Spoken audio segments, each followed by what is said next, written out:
What's up, guys? So today I just wanted to talk to you real quick about this KitchenAid mixer.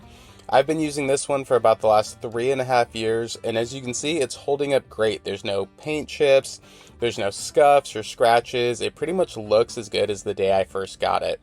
But what I love most about this thing is the amount of versatility that you get with it. It pretty much is a do-it-all kitchen appliance. So I use this for making bread dough or making cookie dough. I also use it for making pasta dough and actually making the noodles with a specific attachment that you can get for this one.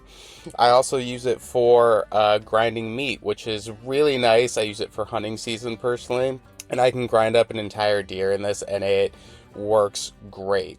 So if you're looking for like a do-it-all-in-one kitchen appliance, definitely check this out. It's well worth it.